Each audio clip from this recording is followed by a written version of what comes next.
Je disais, il y a aussi une histoire de cavale dans votre livre que vous nous présentez ce matin, La mauvaise joueuse de Victor Gestin. Je sais pas si vous êtes bon joueur, vous.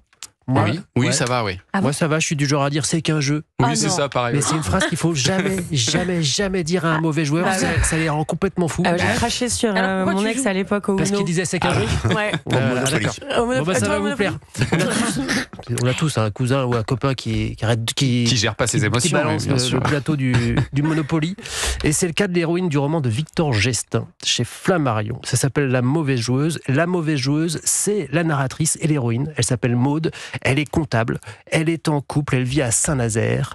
Elle travaille à Savenay. C'est pas très loin pour ceux qui connaissent la Loire-Atlantique. Mais quand on la rencontre, elle se dirige comme un zombie sous la pluie, les chaussures pleines de boue vers un bowling. Vous savez, au milieu d'une zone un peu à l'écart, zone industrielle un peu moche, derrière avec des jeux d'arcade. Il y a des flippers, etc. Et en fait, c'est les démons de Maude qui sont en train de se réveiller puisqu'elle est addicte au jeu.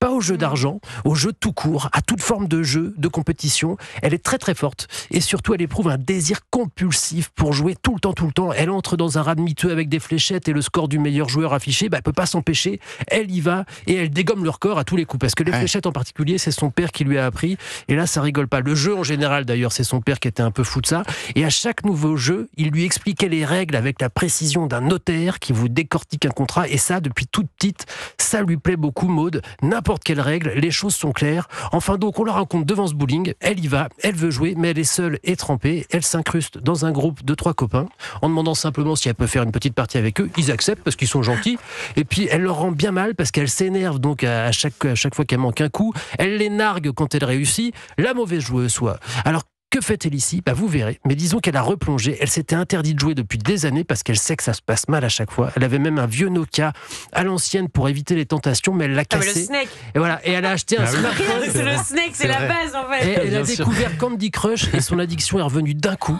Alors c'est amusant, ça pourrait être rigolo, mais en fait c'est tragique comme bouquin. On la suit dans une sorte de descente aux enfers terrible. Les enfers du jeu compulsif. C'est étonnant. C'est écrit très finement. C'est vif et c'est assez vertigineux. La mauvaise joueuse de Victor Gestin, c'est la recommandation de la semaine de Nicolas Caron. Toujours des filles, toujours des filles.